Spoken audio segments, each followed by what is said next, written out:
అందరికీ నమస్తే అండి. ఇంకా నారా లోకేష్ గారి పాదయాత్ర ఇంకా స్టార్టే అవ్వలేదు. అప్పుడే వైసీపీ మంత్రులు చాలామంది పిచ్చి వచ్చేసింది అప్పుడు వాళ్ళకి పాపం. ఇంకా నయం ఇంకా పిచ్చున్న వాళ్ళు సరిగా మాట్లాడతారేమో కానీ నేను అంతకన్నా ఘోరంగా మాట్లాడతాను.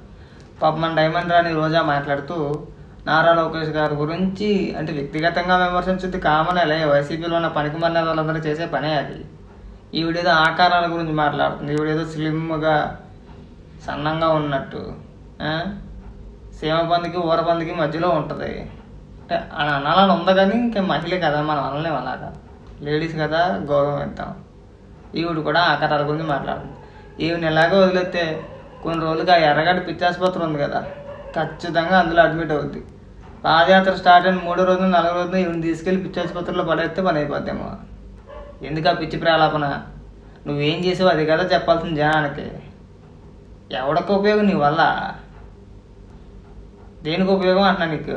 ఆ డ్యాన్సులు వేసుకోవడానికి పనిచేస్తావు, అంతకుమించి నీ వల్ల 10 పైసలు ఉపయోగం ఉండదు ప్రజలకి. మీ పార్టీకి బూతులు తిట్టడానికి పనిచేస్తావు. అది మినహాయితే నీ వ్యక్తిగత జీవితమో లేదంటే నీ వ్యక్తిగత లాభమో లేదంటే నీ వృత్తో అనుకో, వేసుకుంటావుగా ప్రోగ్రాంలో రికార్డింగ్ డ్యాన్సులు, వాటికి పనిచేస్తావు. తప్పితే నువ్వు మంత్రిగా శుద్ధ దండగా ప్రజలకు అసలు ఎలాంటి ఉపయోగం ఉండదు నీ వల్ల. పోనీ ఒకటి చెప్పు, నువ్వు మంత్రి అయిన తర్వాత ప్రజలను ఉద్దేశించో లేదంటే నీ శాఖను ఉద్దేశించో మేము పలానా చేసామని చెప్పేసి 5 నిమిషాలు మాట్లాడిన వీడియో ఏదైనా ఉంటే మా మొఖాన్ని పడి చూసి ఆనందిస్తాం. పర్లేదురా బాబు, ఈవిడ కూడా చేస్తుంది పని, ఆవిడ శాఖ మీద ఆవిడకి ఒక అవగాహన ఉందని చెప్పేసి అని అనుకుంటాం. నీ బతికెట్టుకుని ఎప్పుడు చంద్రబాబు నాయుడు గారి మీద లోకేష్ గారి మీద పడేయడమే కదా. నీకు మంత్రి పదవి వచ్చింది అందుకే కదా, లేదంటే నువ్వు అంత ఏ ఊడబొడిసావని చెప్పేసి నీకు మంత్రి పదవి ఇవ్వడానికి. పోనీ ఎమ్మెల్యేగా నీ నియోజకవర్గ ప్రజలకు ఏం పీకేసావని చెప్పేసి నీకు మంత్రి పదవి ఇస్తారు. ఎమ్మెల్యేగా చేసిందిరా బాబు, ఆ నియోజకవర్గానికి ఇక పలానా నిధులు కేటాయించుకుందో లేదంటే పనులు చేసి పెట్టిందో మంత్రి పదవి వచ్చేస్తే ఇంకా పీకి పొడిచేద్దని చెప్పేస్తానికి. ఏంది నువ్వు పీకిందని చెప్పేసి అని ఫస్ట్ నువ్వు ఏం చేసావో అది ఏడు.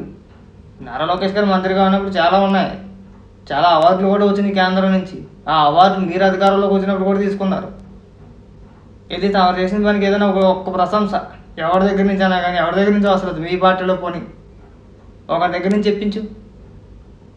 నీ బతికి చేత కాదు, నోరు వేసుకుని పడిపోతాం అంతే, ఆ గౌడు గేదిలాగా.